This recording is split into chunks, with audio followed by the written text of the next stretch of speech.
जो ये इलेक्शन का जो ये साइकिल है ये टूट गया, ठीक है? तो अभी प्रेज़ेंट टाइम की अगर हम बात करें तो अभी भी हमारा वन नेशन वन इलेक्शन लागू नहीं है। अभी भी आपको अच्छे से पता है कि जो लोकसभा के चुनाव वो अलग से होते हैं और जितने भी राज्य यानी कि हिमाचल प्रदेश हुआ, कर्नाटक हुआ, मतलब हिमाचल के जितने भी जो 28 स्टेट्स हैं वहाँ पे जो है वो अलग-अलग टाइम पे इलेक्शन होते हैं।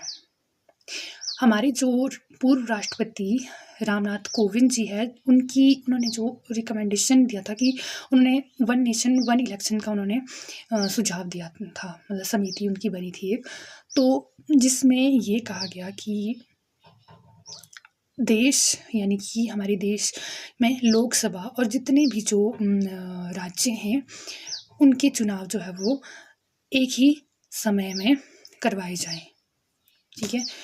और इसके लिए जो हमारा लॉ कमीशन ऑफ इंडिया और जो हमारा इलेक्शन कमीशन ऑफ इंडिया है, वो इस पे अपनी रिपोर्ट दे चुके हैं, ठीक है? और जो सरकार है, वो इसके ऊपर काम कर रही है। अब अगर मैं बात करूँ कि हमारा जो वन नेशन वन इलेक्शन का मुद्दा इतना पॉपुलर क्यों था, तो इसके बहुत सारे मतलब एडवांटेजेस की अगर मैं बात करूँ, तो जैसे कि अगर हमारा ये चीज़ लागू होती है, तो हमारे जो जितने भी विकास से रिलेटेड जब हमारी मतलब आचार संहिता लागू होती थी, तो उस टाइम जो है वो विकास से रिलेटेड जितने भी काम यानी कि इम्पोर्टेंट वर्क है, वो जो है वो उस टाइम स्थगित कर दिए जाते हैं। मतलब कोई भी काम उस टाइम चालू नहीं होते हैं, मतलब बंद कर दिए जाते हैं वो, ठीक है?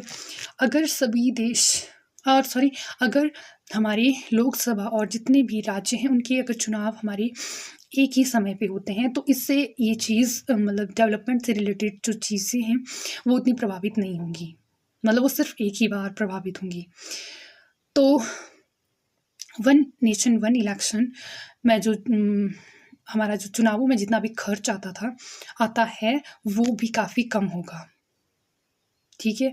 और जो इसके दौरान मतलब जब इलेक्शंस होते हैं, तो बच्चों की पढ़ाई पे भी काफ़ी बुरा इफ़ेक्ट पड़ता है, वो भी कम होगा अगर चुनाव एक ही बार मतलब एट अ टाइम एक समय पे होते हैं। पर क्योंकि आपको पता है कि जब सरकार गिरती है, तो ये साइकिल जो है वो टूट जाती है, ठीक है? तो इसके ऊपर जो है वो मतलब इस वन नेशन वन इलेक्शन के ऊपर अभी जो है वो इसके ऊपर हाँ, जैसे मैंने आपको बताया लॉ कमीशन ऑफ इंडिया और इलेक्शन कमीशन ऑफ इंडिया जो है वो अपनी रिपोर्ट दे चुके हैं। इस पे वर्क जो है वो हो रहा है, सरकार काम कर रही है इसके ऊपर। बहुत सारे लोग ये मतलब इस चीज़ की संभावना रखते हैं कि ये 2029 तक जो है वो ये मतलब सुचारू रूप से लागू